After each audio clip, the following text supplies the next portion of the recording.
penting teman-teman di sisa hidup kita itu jangan sampai ada hutang lagi lah intinya. Jangan ada nambah hutang lagi, baik syariah atau baik yang riba ataupun nggak riba teman-teman.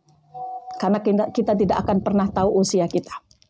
Ya, kalau kerja di bank emok jauhi teman-teman, jauhi, jangan. Ya, karena siapa yang akan kena nanti? Yang kena adalah yang meminjamkan, peminjam, ya, kemudian saksi.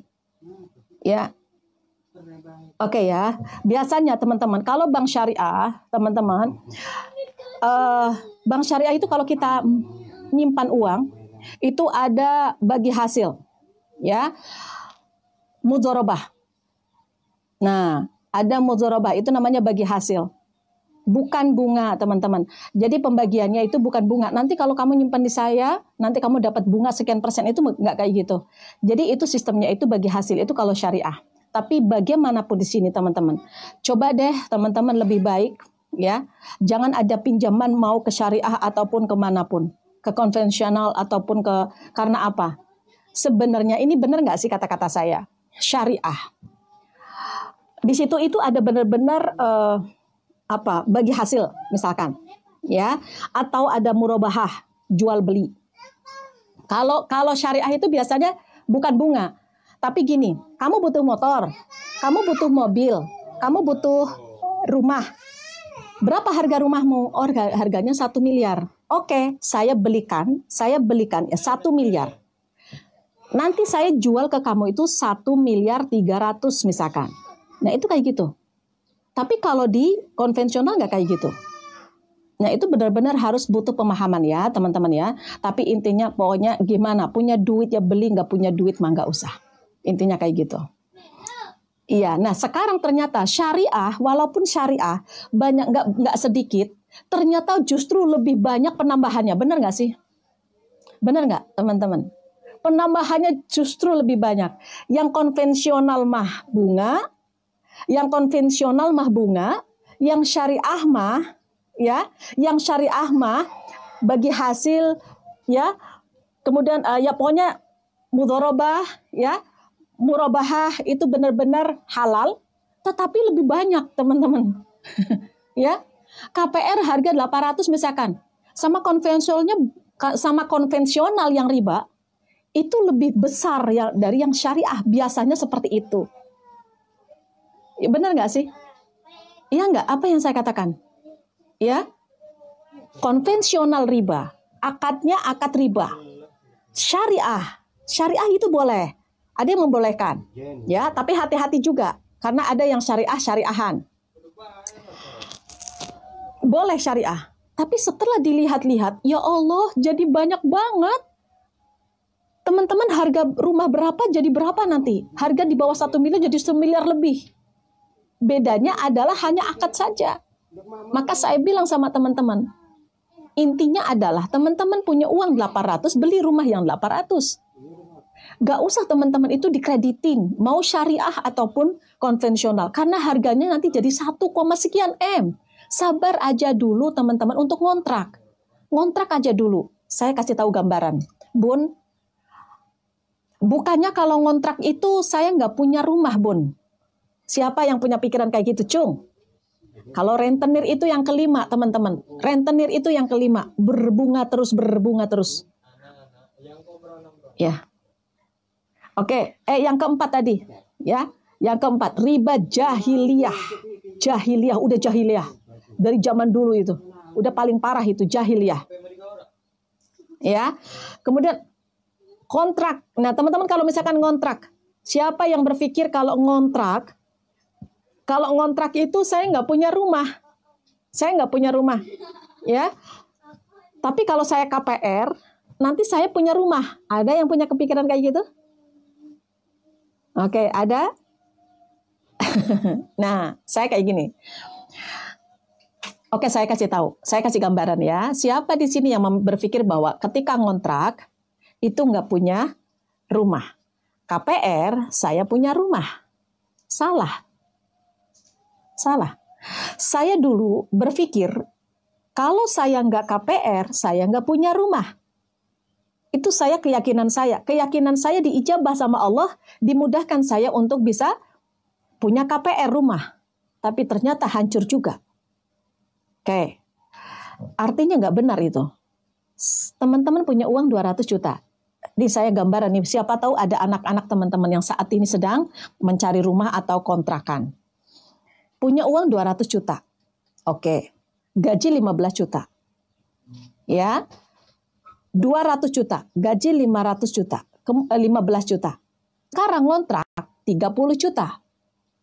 Setiap tahun teman-teman mengeluarkan uang 30 juta. Teman-teman saat ini punya uang 200 juta. Berarti tinggal berapa uangnya? Dari 200 juta diambil 30? Berarti tinggal 170 juta. Ada uang? Ada. Oke ya. Ini 170. Berarti uang ada.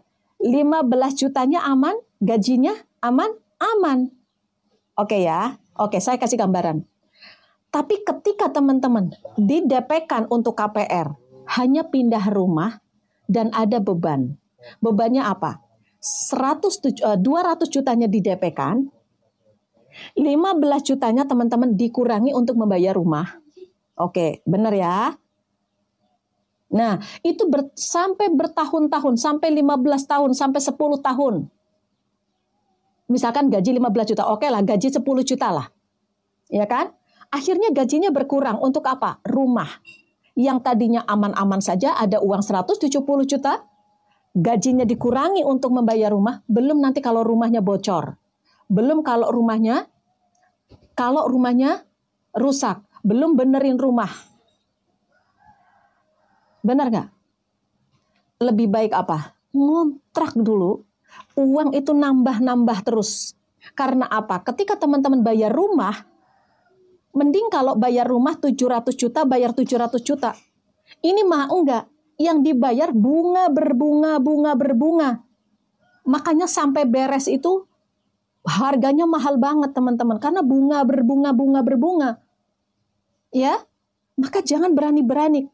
Mendingan aja teman-teman simpan aja uang terus nabung. Kalau teman-teman itu sudah ada beli. Udah seperti itu udah benar-benar yang benar itu seperti itu. Karena apa? Saat ini teman-teman sudah nyimpan di bank, kayak gitu teh ya, teman-teman. Nggak bisa bayar. Kalau nggak bisa bayar gimana? Kena lelang, uangnya hilang, tambah-tambah. Kalau teman-teman nggak bisa bayar karena gajinya nggak cukup, nambah lagi pinjaman online kak, pinjol kek, mau hajatan pinjam lagi. Coba, dari mana lah kayak gitu? Coba ditata lagi ya kehidupan kita. Jadi kalau yang sudah terlanjur teman-teman, apa yang harus teman-teman lakukan? Bismillahirrahmanirrahim. Ya Allah, orang-orang yang ada di sini semuanya ingin hijrah dari riba. Niscaya Engkau datangkan rezeki yang tidak disangka-sangka, ya Allah. Amin. Ya. Ini. Yuk. Yang pertama adalah teman-teman coba untuk hentikan dari riba. Bertobat dari riba. Yang sudah ada, yang sudah jalan teman-teman silakan bisa dilanjutkan. Yang memiliki bunga berbunga teman-teman minta dikurangi. Yang pinjol teman-teman jangan dibayar dulu sebelum dia potong bunga. Ada 2 metode yang harus teman-teman lakukan untuk membayar membayar hutang. Ada 2 metode, perhatikan yang belum tahu. Ya, yang pertama apa tadi? Taubat dulu dan niat saya nggak mau riba lagi. Karena ketika riba teman-teman itu mau berperang dengan Allah. Orang-orang pemakan riba itu akan berperang denganku, berperang dengan baginda Rasulullah Sallallahu Alaihi Wasallam. Maka nggak akan bisa dengan cara apapun mau diselamatkan usahanya kalau menggunakan riba lagi hancur sehancur-hancuran. Maka rumah aja bisa sampai kelelang. Ya, kalau briling nggak, kalau beli arisan nggak boleh. Itu riba. Kalau beli arisan itu ngejual arisan nggak boleh. Ya, kalau briling itu jasa transfer. Jadi bukan bunga. Masih aman. Ya. Lanjut. Yuk. Istighfar kepada Allah, mohon maaf kepada Allah, meminta kepada Allah, kuatkan iman untuk bisa berhenti. Ketika sudah berhenti, teman-teman bertobat. Ya, ketika bertobat. Nah, ini KPR 8 tahun lagi. Yuk, teman-teman kita afirmasi yuk. Tenang ya. Sekarang gini. Yang pertama adalah tobat. Akui kesalahan teman-teman. saya salah ya Allah. Saya selama ini telah memakan makanan riba. Saya telah menggunakan uang riba. Saya telah berperang denganmu ya Allah. Saya mohon, bunga bank itu iya itu. Bunga bank itu, teman-teman, itu riba. Ya, mobil, motor, berbunga-bunga, ada dendanya, itu riba sahabatku. Dengarkan ya. Koperasi juga sama, pokoknya yang bertambah-tambah. Koperasi yang bertambah-tambah. Hutang 1 juta jadi 1.200.000 ya. Yuk kita fokus teman-teman. Saya sudah kasih tahu ya, pokoknya ribanya seperti itu. Apakah ini yang terjadi dalam kehidupan teman-teman? Arisan itu boleh sahabatku. Ya. Apakah ini yang terjadi dalam kehidupan teman-teman? Karena ancaman riba sangat berbahaya sekali. Nggak di dunia, di akhirat. Orang-orang pemakan riba di akhiratnya akan dibangunkan dalam keadaan seperti orang gila. Ketika mau ke liang lahat, teman-teman itu akan berenang di air darah. Sedangkan 1 hari di alam kubur 1000-nya di dunia, 1000 tahun di dunia. Kemudian di akhirat teman-teman itu disiksa, itu 1 harinya di akhirat, maka 10.000 tahun di dunia. Nah sekarang masalahnya, orang-orang pemakan riba ini godaannya nih. Makanya harus teman-teman harus kuat. Kalau mau hijrah dari riba, jangan banyak alasan, apapun yang terjadi harus terima. Saya dulu punya hutang 3,8 miliar, kalau nggak saya hentikan itu akan bertambah. Saya berhenti di situ. Ya, apa yang saya lakukan? Yang saya lakukan pertama adalah saya sadari bahwa saya salah ya Allah. Ketika saya dikasih kemewahan, ketika saya dikasih bisnis yang besar, saya lalai. Kena tipu, benar nggak ini terjadi pada kehidupan teman-teman? Yang pertama, dikasih pelanggan banyak yang ngutang. Oke. Yang kedua godaannya ketika saya usaha menggunakan uang riba adalah sering banget kena tipu karena memegang uang modal. Uang kan banyak dipegang, benar nggak? Ya, uang kan banyak megang. Kadang kita megang uang titipan barang, titipan dari siapalah yang nitip teman-teman. Ya, maka disitulah merasa bahwa nggak masalah lah. Saya menggunakan uang modal ini kan nanti ada hasil. Kena riba. Gampang banget ketipu. Ada bisnis ini, padahal udah ada bisnis tuh. Udah ada bisnis. Didatangkan bisnis baru. Ya, investasi inilah. Sebentar ya. Ya, itu gampang banget ketipu. Benar nggak sih? Jadi uangnya hilang. Hilang aja. Pokoknya uang pinjaman dari riba, teman-teman, itu seperti kapas. Dimodalin, modalnya tetap habis, ya, digunakan untuk membeli tanah, membeli rumah, tetap aja hilang tuh nanti. Entahlah kenapa, dari mana lah itu datangnya, tiba-tiba memang hilang aja, ya. Oke, apa yang saya lakukan setelah saya tahu bisnis saya itu sudah tidak aman? Bisnis saya sudah tidak aman, modal dari 200 juta, pinjaman dari bank 200 juta, bisa sampai 3,8 miliar. Bayangkan, kenapa kok bisa seperti itu? Tabiat riba. Orang-orang pemakan riba, maka dia tidak akan melunasi hutang-hutang sebelumnya, tapi dia akan menambah hutangnya. Betul, seperti itu. Dia akan menambah hutangnya. 200 juta yang dipinjam sama bank dulu, dijadikan beras. Berasnya dikirimkan ke pelanggan. Pelanggannya yang nggak bayar. Akhirnya modal habis, teman-teman. Ketika modal habis, saya tenang. Karena apa? Ada bank. Saya tenang, ada bank. Merasa ada yang membantu nanti. Tenanglah, ada bank. Padahal di situ kita sedang membuka lubang kesengsaraan di sana. Akhirnya apa? Pak, nanti saya nambah lagi ya 400 juta. Oke, senang kalau mau cair, teman-teman. Ketika, Pak, saya di ACC nggak? Di ACC, oke, cair. Alhamdulillah tuh. Dicairin sama bank itu alhamdulillah. Padahal kita lagi mau berperang dengan Allah, alhamdulillah. Akhirnya cair lagi, habis lagi, jadi 600 juta, jadi 1 juta. Di situ baru mikir. Ya, benar itu. Bahwa pemakan riba itu tidak akan pernah bisa berhenti kalau dia nggak menghentikan. Bahkan hutangnya tambah berbanyak, tambah menumpuk. Ya, kalau kita nggak berhentikan.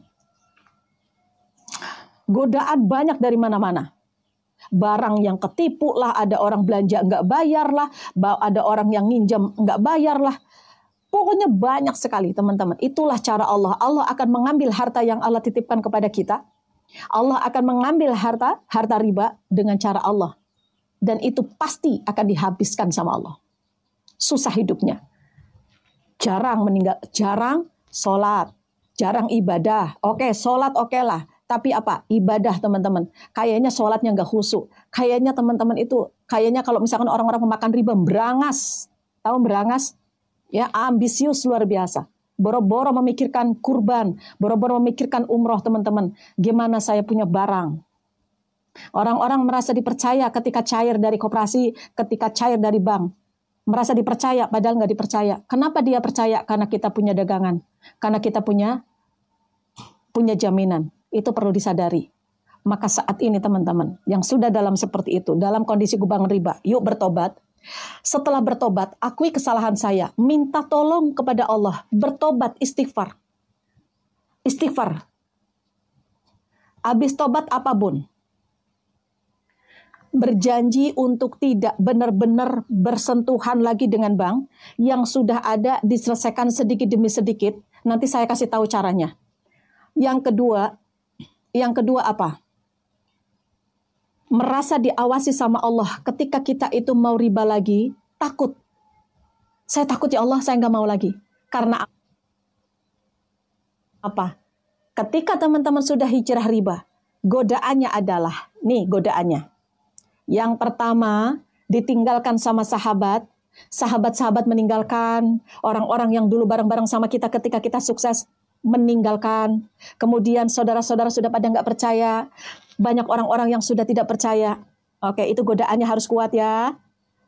Kemudian, teman-teman, godaan keluarga. Keluarga. Nggak ada keberkahan dalam keluarganya. Karena apa? Di dalam keluarganya itu, anak-anak, keluarganya itu dikasih makanan-makanan riba. Maka ketika ada mendengar Allahu Akbar, Allahu Akbar, gak akan terdengar kebaikan-kebaikan dari Allah. Tapi yang terdengar adalah keburukan. Ntar dulu lah. Ya, lagi dagang rame, ntar dulu lah, boro-boro ada azan langsung pergi. Ya, kemudian, ya, kadang pasangan ada aja godaannya. Ya, tergodalah dengan yang lain lah, atau menggunakan uang-uang usaha untuk yang lain lah. Ada aja, pokoknya harta itu dihancurkan teman-teman. Ada lagi teman-teman, bisnisnya jalan, ternyata dia sakit-sakitan, gak bisa menikmati hartanya, sakit terus. Anaknya sakit lah, punya mobil-mobilnya rusak lah, punya usaha-usahanya ketipu lah, ada aja. Benar. Ya, seperti itu kah? Gak tenang tidurnya, malamnya gak tenang, memikirkan kalau lagi bisnis, memikirkan besok bisnisnya gimana. Kalau lagi banyak hutang, malamnya gelisah, siangnya dihina-hina. Gak akan tenang hidupnya. Oke, jadi makanya teman-teman, ketika teman-teman saat ini sedang dicaci maki, diuji sama Allah karena apa kita hijrah dari riba, maka bertahanlah. Karena nanti teman-teman akan ada saatnya Allah datangkan ujian, yaitu apa? Orang-orang yang menawarkan riba lagi. Iya, benar nih kamu sudah hijrah dari riba nih. Ditahan, teman-teman itu apa? Dicaci maki, diomong tetangga, diomong saudara lah. Ditinggalkan sahabat, kemudian digibahin, diomong teman-teman itu banyak hutang. Nggak kuat. Pinjol teman-teman itu data-datanya disebar. Benar nggak ada yang kayak gitu? Sama, saya juga sama. Saya mukanya muka saya, badannya saya nggak pakai sehelai kain pun, disebar ke saudara, disebar ke orang-orang, teman-teman. Apakah saya peduli? Saya nggak peduli, karena mereka juga nggak kenal dengan saya. Kalaupun mereka kenal, paling juga paling juga ngomong kayak gini, oh dia banyak hutang ternyata. Sudah, nggak usah dipikirkan. Itu kan yang terjadi. Kalau itu yang terjadi, ya Allah engkau berikan ini kepadaku, saya siap. Tapi nanti setelah itu teman-teman, itu akan ada keberkahan, ada kebahagiaan. Allah akan kasih hadiah untuk orang-orang yang benar-benar hijrahnya, benar-benar hakul yakin apapun yang terjadi. Jangan sampai, ayolah riba lagi, ayo ngutang lagi, dan nanti anakmu mau bayar sekolah dari mana? Oh, setan langsung masuk. Iya, nanti bayar gimana sekolah? Lah kalau nggak riba lagi dari mana? Kalau nggak ngutang dari mana? Betul begitu? Itu akan ada godaan. Maka ketika nggak punya uang, teman-teman dalam kondisi terpuruk, teman-teman benar-benar lagi butuh, teman-teman bantuan Allah, maka apa yang harus dilakukan? Ya Allah, penuhilah kebutuhan hamba. Bukan langsung ketika teman-teman itu ada, oh besok anak saya mau bayar sekolah gimana? Mana ya koperasi yang harus saya cairkan? Mana ya pinjol yang saya harus cairkan? Allah dulu. Kembalikan kepada Allah. Walaupun nanti sama Allah dikasih jalan, misalkan ada kakaknya minjemin tanpa riba. Kita nggak tahu. Ya, maka teman-teman silakan. Nih ada doanya. Doanya udah tahu ya teman-teman ya. Doanya udah tahu. Gini. Allahumma kfini bihalalika an haramik wa agnini wa bifadlika aman siwak. Ini saya berulang-ulang saya baca biar teman-teman lebih hafal. Itu adalah doa yang dikasih tahu sama baginda Rasulullah SAW kepada Ali bin Abi Thalib. Punya hutang segede gunung Uhud pun itu akan dilunasi. Maka teman-teman hakul yakin. Sekarang teman-teman gak hakul yakin, mau hakul yakin sama siapa? Semua orang sudah tidak peduli. Siapa yang mempedulikan teman-teman saat ini sedang meronta-ronta dalam kondisi banyak hutang? Siapa yang peduli? Gak ada yang peduli. Siapa yang peduli? Diri kita dan Allah saja. Kenapa bun kok diri kita? Lah kalau gak ada badan kita, gak ada diri kita. Siapa yang membantu kita? Kita bekerja butuh badan kita. Kita berpikir butuh otak kita. Kalau kita saat ini banyak masalah, kemudian banyak ujian, hutang lagi banyak harus diselesaikan. Butuh badan ini harus sehat, bukan banyak mikir, bukan gak enak makan, bukan gak enak tidur, mikir-mikir gara-gara banyak masalah masuk ke rumah sakit. Percuma, ngapain masuk rumah sakit gara-gara mikir masalah, ujian, ngapain? Daripada bayar untuk rumah sakit, bayar untuk hutang. Daripada mikir orang-orang yang menggibahi kita karena kita banyak orang. Orang-orang mencaci maki kita, teman-teman. Biarkan aja kita dicaci maki, gak masalah. Yang penting apa? Allah akan benar-benar hijrahnya lillah, benar-benar ikhlas ridho karena Allah. Ikhlas karena Allah saja. Akan ada saatnya. Nah kalau saat ini teman-teman gak kuat, maka akan dihancurkan sama Allah. Berkali-kali lipat bahayanya. Makanya teman-teman yang kemarin udah riba lagi, kembali lagi ke muhasabah bun, saya kena tipu, tuh kan, bener kan? Ayolah, udah. Yuk. Teman-teman bersungguh-sungguh, apa yang harus teman-teman lakukan? Kita harus muhasabah. Yang ketiga, introspeksi diri. Yang ketiga ya, introspeksi diri. Muhasabah. Hasibu qabla an tuhasabu. Sebelum Allah hitung-hitung di sana nanti, yuk hitung-hitung dulu di sini. Kebaikan-kebaikan, dosa-dosa kita. Kebaikan-kebaikan malah jauh banget lah. Dosa-dosa kita, kesalahan-kesalahan kita. Kita hitung-hitung dulu. Ada apa dengan hidupku? Kenapa saya dihancurkan? Oke, yang pertama adalah karena saya riba. Ya kan? Oke. Evaluasi hidup teman-teman. Karena saya mungkin menggunakan uang riba. Apa yang harus dievaluasi Bunda? Ibadah dan ikhtiar. Ibadah dan ikhtiar. Ya. Ibadah teman-teman. Mungkin teman-teman saat ini merasa terpuruk saat ini. Yang pertama, saya punya dosa riba. Yang kedua, saya jarang sholat tepat waktu. Yang ketiga, saya sering mengeluh. Yang keempat, saya jarang bersedekah. Yang kelima, saya jarang bersyukur. Yang keenam, saya nggak pernah sholat tahajud. Yang ketujuh, saya nggak pernah kurban. Yang kelima, nggak pernah sholat duha. Yang keenam, jarang sholawat. Ya Allah, banyak banget tuh. Evaluasi kita banyak banget sahabatku. Ternyata kita terlalu banyak memikirkan dunia daripada akhirat. Padahal kita sudah hidup di ujung dunia. Teman-teman sekarang lahir dari sini, kemudian teman-teman berapa tahun, 50 tahun, 60 tahun, ini udah di ujung. Sebentar lagi kita plung akan masuk ke dalam liang kubur. Sahabatku, pertanyaan saya ketika kita masuk ke akhirat, ke liang lahat, apakah kita sudah menyelesaikan masalah-masalah kita? Maka kita akan bagi teman-teman. Akhirat kita kejar, dunia akan Allah selesaikan. Kalau sekarang teman-teman masih berpikir dunia,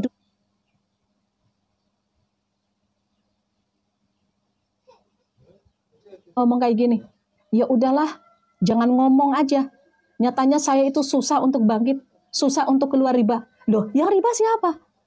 Saya. Yang utang siapa? Saya. Yang bilang susah siapa? Saya. Ya kamu yang susah, saya mah enggak. Gitu bilangnya. Siapa yang bilang susah, itu yang akan terjadi. Kalau teman-teman bilang susah keluar dari riba, itu karena mindset teman-teman gak yakin kepada Allah. Coba kalau yakin. yang sedang berdarah-darah, benar-benar sedang apa? Sedang mengalami proses ujian Allah. Ya.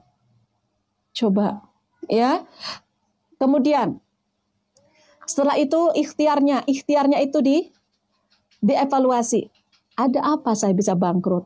Oh, mungkin teman-teman itu kurang menawarkan barangnya kayak, atau kurang beriklan kayak, oh bekerjanya teman-teman itu kurang giat kayak, bisnisnya kurang istiqomah kayak, atau teman-teman pemasukannya baru sedikit kayak, pemasukannya teman-teman mengandalkan satu bisnis atau mengandalkan gaji, pengeluaran lebih banyak daripada pemasukan, akhirnya ada keinginan yang belum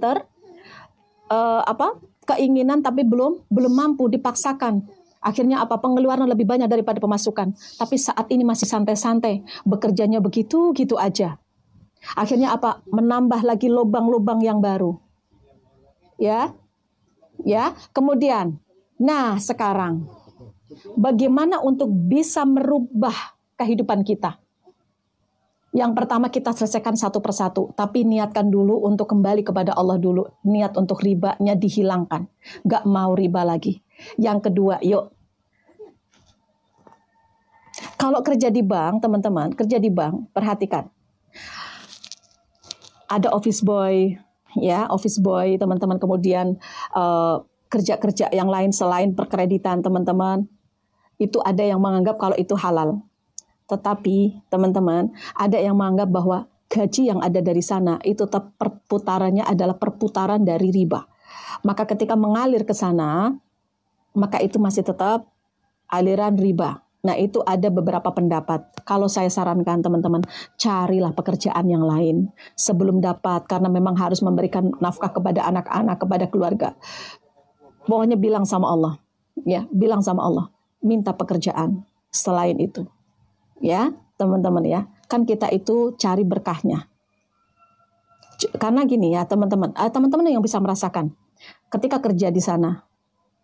Coba teman-teman bisa merasakan apa yang teman-teman dapatkan. Apakah ada godaan aja terus? Kemudian rumah tangganya apa baik-baik saja? Apakah hartanya berkah? Apakah ada ketenangan untuk beribadah atau justru lebih banyak bermaksiat, teman-teman?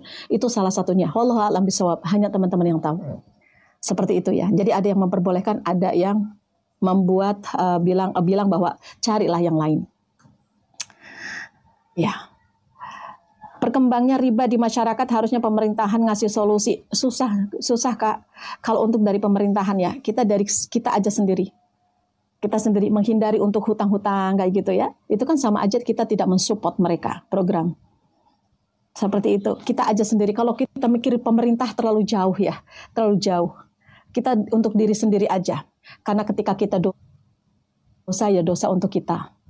Ya, kalau kredit barang, teman-teman itu nggak semua riba. Ya, kalau kredit barang itu nggak semua riba. Kredit barang kalau misalkan teman-teman itu beli barang 100.000, ya. Kemudian ketika nanti ada pembayaran yang nanti telat, teman-teman ada bunganya kayak pay letter, ada bunganya, itu riba, nggak boleh. Ya. Tetapi kalau misalkan kredit barang, Mbak, saya jualan mukena. Oh, jualan mukena. Harganya berapa? Kalau cash 100.000. Kalau kredit 120.000. Boleh nggak? Boleh. Tetapi hanya satu akad. Mau yang pertama atau mau yang kedua. Oh, saya mau yang kedua. Pembayarannya berapa kali? 5 kali. Itu boleh. Tapi nggak boleh kalau kayak gini. Ya udahlah, saya mah yang ini aja dulu, yang pertama yang ngutang dulu, nanti kalau saya punya uang jadi saya cashkan. Harus ada satu akad. Ya, seperti itu ya. Wallahu a'lam bishawab. Baik.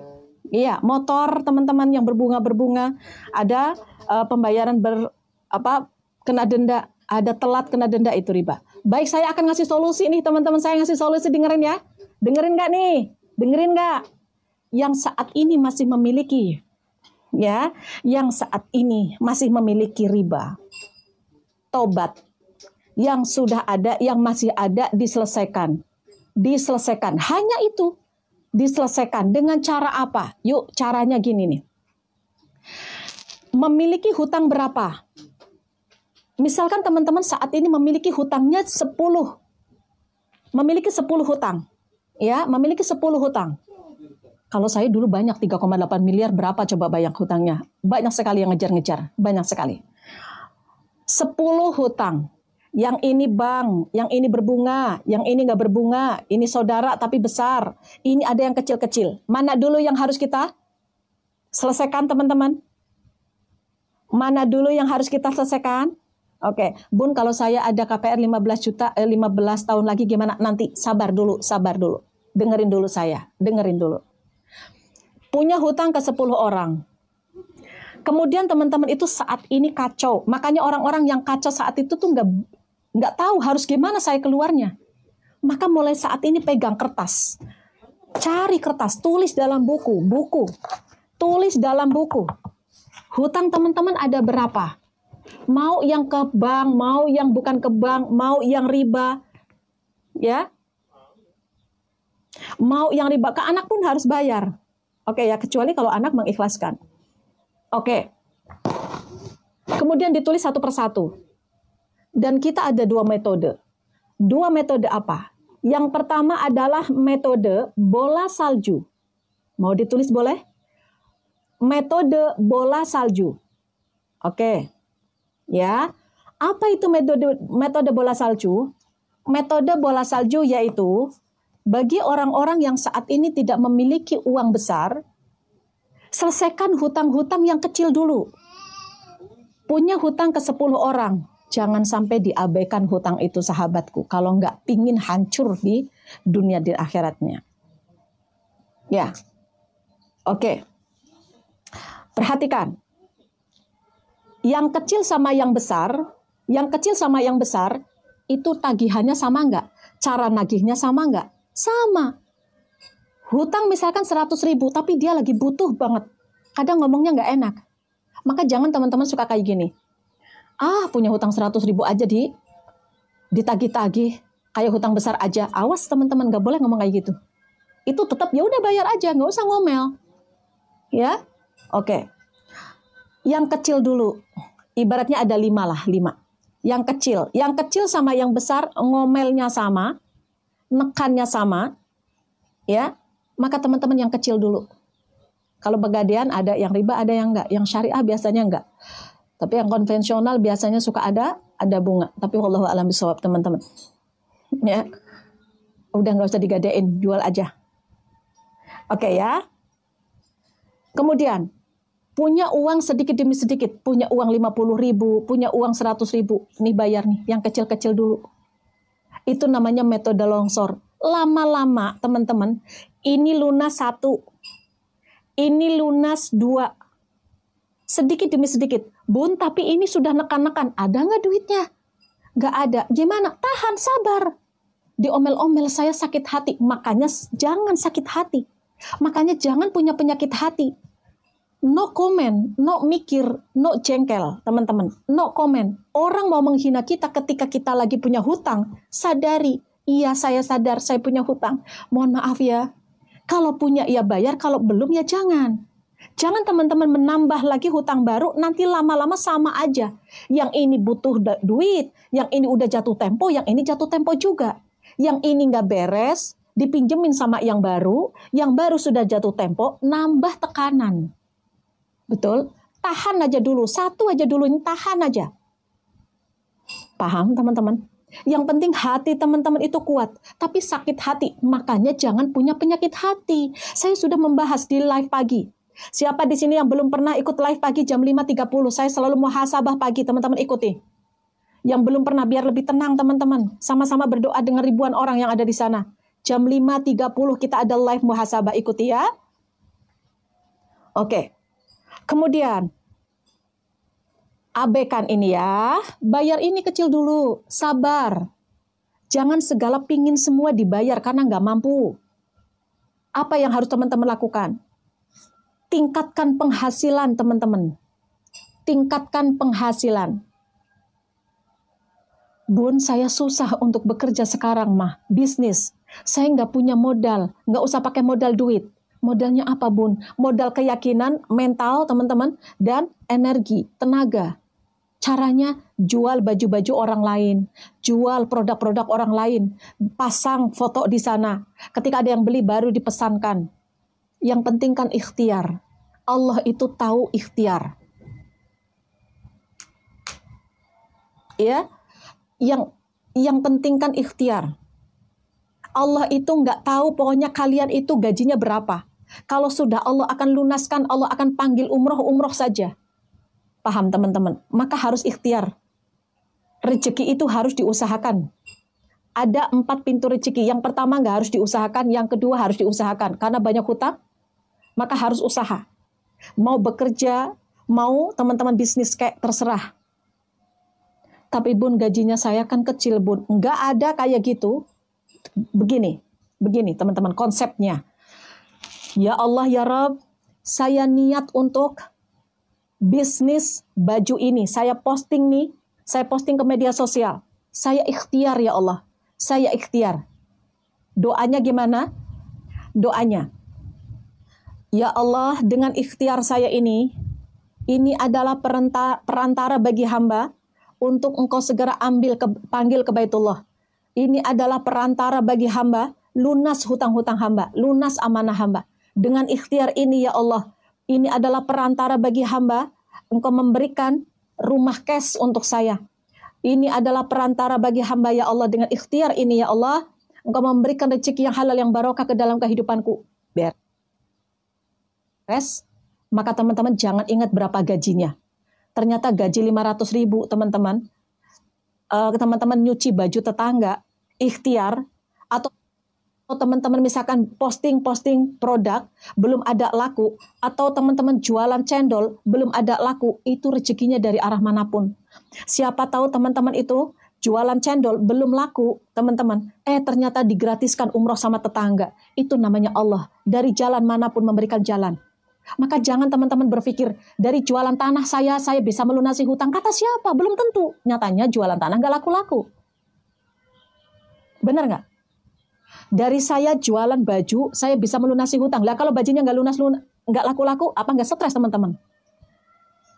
Dari gaji saya bisa melunasi hutang bun, tapi gaji saya kan sedikit. Gimana saya bisa bayar hutang? Makanya jangan berpikir dari gajinya. Jangan berpikir dari gajinya, tapi berpikir, ya Allah, saya akan ikhtiar ini. Dari ikhtiar ini, ya Allah, engkau bisa lunaskan amanah-amanah saya. Siapa tahu teman-teman itu bekerja dalam perusahaan, dilihat sama bosnya. Kemudian, dia suka sama pekerjaan teman-teman. Benar nggak?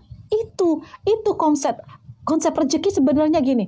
Allah itu akan merubah hambanya sesuai dengan apa yang dia usahakan, maka usaha kerja aja. Jangan teman-teman itu berpikir sepi jualannya. Enggak.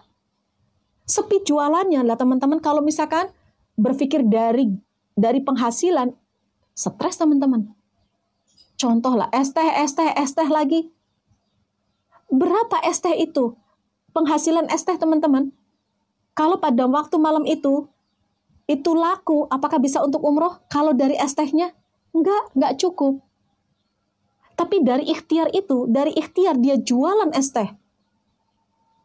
Kemudian ada sesuatu kejadian yang mungkin tidak mengenakan, tapi disitulah Allah akan datangkan suatu bantuan. Maka ketika kita mendapatkan musibah, ketika mendapatkan masalah, saat ini dihina-hina teman-teman. Ditinggalkan saudara, ditinggalkan sahabat, dihina-hina. Maka disitulah Allah akan kasih hadiah. Insya Allah, percaya deh sama saya, Allah mah akan merubah hambanya sesuai dengan apa yang dia usahakan. Saya berusaha untuk keluar dari riba. Saya berusaha menahan diri saya untuk apa? Tidak marah kepada orang-orang yang menyakiti saya. Saya tahan. Allahumma layyin li qalbi, ya Allah, engkau datangkan sahabatku saat ini menghina-hinaku. Saat ini aku lagi terpuruk. Mereka menghinaku, ya Allah. Ya Allah, lapangkanlah, lunakanlah hatiku, biar aku tidak marah sama dia. Ya Allah, bahagiakanlah kehidupan dia, ampunilah dosa-dosanya, lancarkanlah rezekinya. Doakan yang terbaik orang-orang yang menyakiti kita, seperti yang diajarkan sama baginda Rasulullah SAW. Jangan pernah doakan orang-orang yang zalim, karena apa? Doa itu akan kembali kepada diri kita. Maka doakan orang-orang yang menyakiti kita, maka malaikat akan mendoakan kita. Masya Allah, luar biasa. Bun, saya mau resign tapi nggak punya modal. Maka mindset kita bukan modal.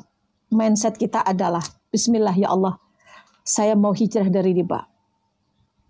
Berilah jalan kepada hamba ya Allah, untuk saya bisa mendapatkan penghasilan ya Allah sesuai dengan apa yang Kau inginkan, yang halal, yang barokah. Saya dulu teman-teman punya hutang 3,8 miliar. Apakah saya punya modal? Tidak. Saya punya apa? Saya punya keyakinan dan saya terus belajar untuk belajar ilmunya. Saya belajar ilmu terus. Saya belajar materi bagaimana bisa jualan tanpa modal. Saya jualan buku-buku. Dari jualan buku-buku saya bisa jualan yang lain lagi. Apapun saya jual teman-teman. Saya nggak ada gengsi sama sekali. Jualan rambutan pun, jualan produk orang lain, saya mau jualin. Saya belajar website, saya belajar usaha tour travel, apapun saya pelajari. Maka dari sana Allah datangkan rezeki. Ya, maka teman-teman kalau sudah aku yakin kepada Allah, Allah itu akan kasih jalan kok. Yang penting jangan sampai teman-teman itu grundel. Saya percuma keluar dari riba. Nyatanya saya nggak keluar-keluar tuh dari hutang. No, bukan kayak gitu. Lepaskan. Ikhlas. Lillah karena Allah saja. Oke. Yang kedua. Metode yang kedua adalah metode longsor. Apa itu metode longsor? Bagi teman-teman yang saat ini memiliki aset. Terjual asetnya. Bayar dulu yang berbunga. Nanti minta bunganya itu dipangkas. Teman-teman lunasi. Itu namanya metode longsor. Ya, metode longsor teman-teman punya gaji besar. Masih bisa untuk bayar. Bayarlah yang besar-besar dulu yang ada bunganya. Kartu kredit, kayak pinjol, selesaikan. Minta potongan bunga. Paksa, karena teman-teman punya duit. Ya, paksa teman-teman. Silakan ngobrol dengan bank. Silakan ngobrol dengan instansi yang teman-teman bersangkutan. Nanti akan ada jalan keluar. Bun susah, jangan bilang susah dulu. Karena Allah tidak akan pernah tahu dari arah manapun dia bisa melunakkan hati orang-orang bank itu. Ada sahabat kita yang tiba-tiba apa? Bilang sama BRI dilunaskan. Maaf banget teman-teman, tapi nggak semua orang-orang dapat seperti itu. Itu tergantung dari hambanya seperti apa keyakinan kepada Allah. Ya, nah teman-teman paham ya? Ada bola salju, ada longsor. Silahkan tulis satu persatu. Seperti masalah teman-teman saat ini tulis satu persatu. Nanti teman-teman selesaikan satu persatu. Beres kok teman-teman. Kalau nggak punya duit bilang aja belum ada Bu, belum ada Pak, nanti ya. Teman-teman fokus kepada yang lagi di lunasi dulu. Jangan ke yang lain dulu. Kalau bisa dibagi-bagi nggak masalah. Tapi kalau gajinya cuma sedikit teman-teman. Sedikit misalkan saat ini punya uangnya sedikit. Yang kecil-kecil dulu. Biarkanlah ini dihina-hina nggak masalah. Paham ya? Yang penting harus kuat. Ingat, no comment. Mereka mau ngomenin kita, mau ngomong menghina-hina kita, nagih-nagih kita, menghina-hina kita. Biarkan saja teman-teman, mohon maaf aja. Ya, sabar aja. Itu hanya bertahan beberapa tahun atau bulan. Yakin sama saya. Kemudian, teman-teman harus sederhanakan hidup teman-teman. Jangan ambisius. Saat ini teman-teman, bisa seadanya, ala kadarnya, minta sama Allah keberkahan. Ingat ya, minta sama Allah keberkahan. Allahumma kfini bihalalika an haramik wa agnini wa bifadlika aman siwak. Ya Allah, berilah saya rezeki yang halal. Jauhilah dari yang haram. Maka jauhi dari riba, jauhi dari pinjol, jauhi dari judi online atau apapun itu. Ya. Kemudian apa? Minta dikayakan sama Allah dan meminta, ya Allah, meminta selain Engkau. Ketika nggak ada duit teman-teman, jangan langsung berpikir, bank mana yang harus saya cairkan. Langsung sama Allah saja, ya Allah. Ya Allah, hamba pasrahkan segalanya kepadamu, ya Allah. Niscaya Engkau memberikan keberlimpahan dalam hidup saya. Engkau penuhi kebutuhan-kebutuhan saya. Kemudian afirmasi. Nah, afirmasi saya sudah kirimkan ke grup teman-teman yang ada di grup. Ya, silakan teman-teman kalau mau ikut ke grup, teman-teman ikut muhasabah pagi aja dulu. Semuanya gratis, nggak ada pembayaran apapun. Ya, oke, silakan teman-teman afirmasi. Apa afirmasi? Afirmasi itu kata-kata positif, penegasan kepada Allah. Ya, niscaya itu akan menjadi kenyataan. Ingat, afirmasi sesuatu yang belum terjadi, kita tarik ke dalam kehidupan kita. Contoh, teman-teman saat ini berpikir bahwa memiliki mobil harus kredit, memiliki motor harus kredit, memiliki rumah harus kredit. Sekarang lepas saja. Aku yakin, alhamdulillah ya Allah, saya memiliki rumah tanpa KPR, tanpa riba. Alhamdulillah saya memiliki rumah cash. Alhamdulillah saya bisa umroh tahun 2025. Walaupun belum. Ya. Paham ya teman-teman ya? Walaupun belum. Sesuatu yang ditarik ini dari pikiran kita, dari kata-kata kita ke dalam kehidupan kita saat ini, itu yang akan terjadi. Allah sesuai dengan prasangka hambanya. Ketika kita berprasangka baik, maka Allah akan memberikan kebaikan. Dulu saya berprasangka, ya Allah, saya akan KPR. Kalau saya nggak KPR, saya nggak punya rumah. Tapi ternyata ketika saya bilang sama Allah, Alhamdulillah ya Allah, saya bisa memiliki rumah tanpa riba. Kamarnya berapa? Warna rumahnya apa? Di dekat masjid, di mana, harga berapa, persis dengan apa yang saya tulis. Kapan saya menulis itu? Ketika tahun 2020, yaitu ketika Corona. Corona banyak orang-orang dihancurkan, bahkan bisnis saya dihancurkan. Tapi ketika setelah Corona itu, justru Allah ciptakan sesuatu untuk saya. Impian saya terwujud di tahun 2021. Sesuai dengan apa yang saya tulis dan saya yakini. Jadi teman-teman saat memiliki KPR 15 tahun, jangan kebeban dengan 15 tahunnya. Afirmasi. Alhamdulillah ya Allah, tahun 2025 ini rumah saya lunas. Tuh, keyakinan langsung tembus ke Allah dan insya Allah, Allah itu mendengar kok. Allah itu mendengar sesuai dengan keyakinan kita. Alhamdulillah ya Allah, Engkau lunaskan amanah-amanah hamba. Engkau lunaskan ya Allah, rumah saya tahun 2025. Jadi jangan pikirkan 15 tahunnya, berat nanti teman-teman. Paham? Itu namanya afirmasi. Sesuatu yang kita katakan, penegasan kepada Allah, aku yakin. Lebih tegas lagi, ada orang-orang yang berdoa kayak gini. Semoga saja saya dapat rezeki. Itu meminta rezeki. Semoga.